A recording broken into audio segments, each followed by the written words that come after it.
앨런 프랜시스는 DSM-5에서 이미 기존에는 없던 새로운 진단 기준들이 등장하여 앞으로 새로운 진단 인플레이션을 부추길 것이라 경고합니다.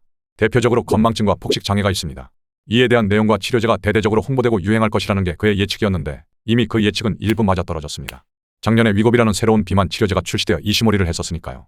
앨런은 정신과 약 복용의 필요성 자체를 부정하지는 않습니다. 그가 문제시하는 것은 그저 마음이 회복할 때까지 충분한 시간이 필요할 뿐인 사람들이 정신과 약을 복용하면서 오히려 삶을 망치게 되는 것, 또 이로 인해 정작 치료가 필요한 사람들은 치료를 받지 못하게 되는 것입니다. 잘못된 진단을 받았을 때 환자가 겪게 될 부작용을 예상하기는 매우 쉽습니다.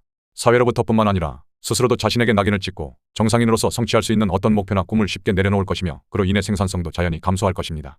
유럽에서 사회 부적응자나 정신적으로 이상 증세를 보이는 사람들을 사회로부터 격리시키기 위해 발전한 정신과 진단의 역사를 떠올려보면 정신과 질환으로 인한 낙인은 그리 새롭지 않습니다. 일반적인 질병의 역사와는 출발선부터 달랐던 것이죠. 잠시 책 174페이지와 222페이지에서 낙인에 대해 언급한 부분을 읽어보겠습니다. 낙인이 정신장애와 이토록 자주 연관되는 것은 슬픈 일이다. 더군다나 그릇된 진단 때문에 잘못 찍힌 낙인은 그보다 더 나빠서 벌충할 요소라고는 전혀 없는 순수 손실이다. 진단의 꼬리표는 자기 실현적 예언이 될 수 있다.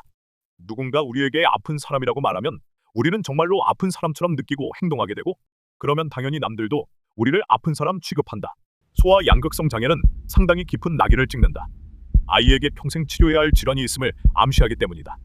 진단은 개인의 인생 경로를 왜곡시키고 진단받지 않았더라면 성취할 수 있었을지도 모르는 야망을 꺾고 바람직하지 않은 행동에 대한 통제감과 책임감마저 줄인다. 이와 같은 정신과 영역의 특수성을 고려해본다면 정신과 진단이 함부로 내려지는 것을 방지하는 것은 그 무엇보다 중요하다고 볼 수 있겠죠.